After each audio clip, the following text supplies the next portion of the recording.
Mohon maaf, ini anugerah untuk rekan-rekan yang P3K. Kalau saja mereka ingin melaksanakan tes seleksi, saya jamin mungkin separuh mereka tidak akan lulus. Saya tidak mengatakan dibalikin atau apa. Tentunya kalau dia diberikan, pasti yang lainnya juga akan nuntut untuk dibayar.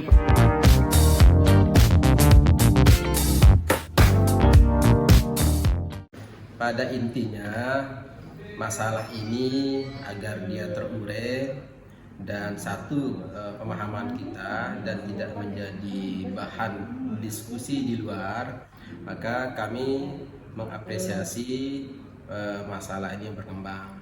Lalu kemudian kita hadirkan semua, bahkan Ibu Irda juga kami hadirkan dalam rangka kita sama-sama bagaimana membijaksanai persoalan ini. Itu pada intinya kehadiran teman-teman tadi itu. Dan yang pasti sih, kalau itu sebuah sistem kemudian aturan, ya tentu tidak akan pernah berani siapapun untuk melanggar. Cuma bagaimana kemudian kepada pihak yang memiliki hak itu untuk dibayar, yang perlu dikomunikasikan dengan baik. Itu yang paling penting. Berarti intinya tidak bisa dibayar Pak Kadis ya untuk Juli Agustus? Kalau kayak sistemnya tidak bisa, karena memang di Arkas itu kan memang tidak bisa dimunculkan honor mereka. Yang Juli Agustus. Sementara ada beberapa sekolah yang sudah terlanjur membayar, itu di mana Pak Kadis? Yang pasti saya sangat tertarik tadi itu dengan wanti-wanti langkah antisipasi dari Jeruaru. Ada berita acara yang siap untuk dikembalikan ketika nanti hasil temuan di inspektorat. Berarti siap mengembalikan ya yang sudah terlanjur. Ke depan Pak Kadis terkait. Ya mudah-mudahan ke depan kita lebih berhati-hati dan lebih komprehensif membaca aturan-aturan ini, karena memang di Indonesia, mohon maaf secara umum, sangat dinamis sekali perubahan itu. Hari ini A, besok bisa B, ya. Bu Irda bisa tahu itu pernah ada undang-undang nomor 5 nomor 8. Hanya seminggu belum selesai sosialisasi berubah jadi nomor 5. Itu undang-undang ASN itu. Itulah suasana kita ini, maka kami akan hati-hati ke depannya, lebih cermat untuk membaca perubahan regulasi dari kementerian maupun dari pusat itu. Pesannya untuk guru-guru honor yang tidak bisa. Ya mudah-mudahan rekan-rekan guru-guru semua yang sudah diangkat, mohon maaf, ini anugerah untuk rekan-rekan yang P3K.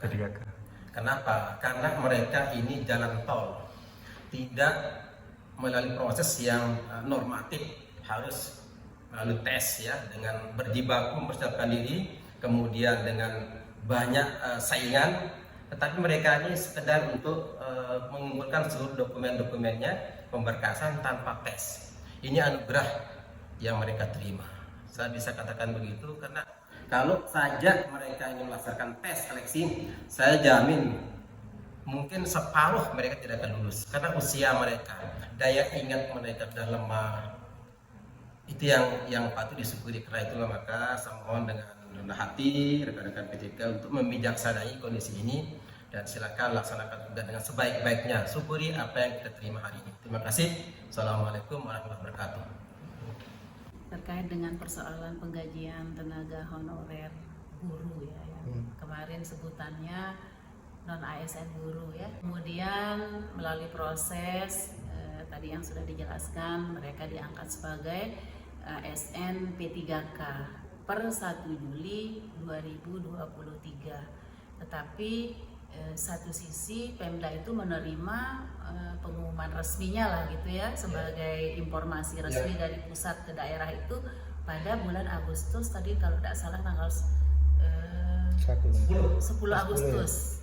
Sehingga sesuai ketentuan yang sudah dijelaskan bahwa ketika kita menerima resmi 10 Agustus, maka dia mundur ke bulan berikutnya 1 September untuk penerbitan SPMT, mulai melaksanakan tugas, sehingga secara umum diatur bahwa sejak itulah dia akan menerima gajinya sebagai P3K. Tetapi agak memang dilematis ini, agak ada keunikan tersendiri untuk rekan-rekan guru non ASN kemarin ketika penggajiannya itu lewat BOS, lalu kemudian ada aplikasi Arkas, di situ dia perencanaan penganggaran dan seterusnya. Yang mana tadi Pak Kadis juga sudah menjelaskan bahwa Arkas ini kan connect juga dengan Dapodik. Nah, secara terpusat memang inilah konsekuensi IT ya, yang semuanya terrecord dari sejak awal. Nah, pusat begitu tahu ada kelulusan ini menghitung bahwa di Dapodik itu terhitung 1 Juli mereka sudah sebagai ASN P3K, sehingga di Arkaspen terinformasi hal itu. Nah, ini yang kesulitan kami sekarang di Pemda ini untuk menyelesaikan persoalan teman-teman guru. Nah, kondisinya di lapangan ada yang terlanjur membayar dengan non ASN yang kemarin dengan honor non ASN, ada yang belum. Nah, ketika sekarang Pak Kadis misalnya dituntut harus membayar per 1 Juli, aturan tidak membolehkan membuat SPMT mundur karena pengumuman itu kita terima 10 Agustus. Mau membuat surat mulai melaksanakan tugas 1 Juli ini juga tidak pas. Nah, lalu kemudian kita akan mencari solusi terbaik.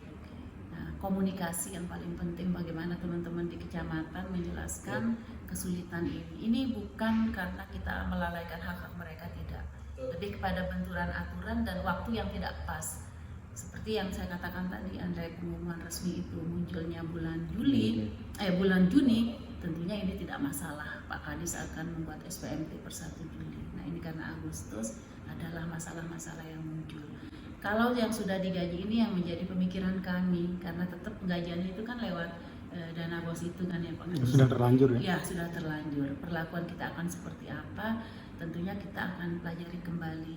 Nah, syukur kalau nanti di rapat koordinasinya Pak Kadis dengan pusat itu bisa menjawab permasalahan. Tapi intinya dibalikin ya, yang sudah terlanjur.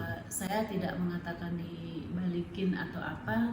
Tentunya kalau dia diberikan pasti yang lainnya juga akan nuntut Iya, untuk itu dibayar. permasalahan. Nah, ini masih kita kaji dulu ya. Nanti saya belum bisa menyimpulkan seperti apa. Yang pasti kalau kami di inspektorat kan akan mengecek regulasinya dulu.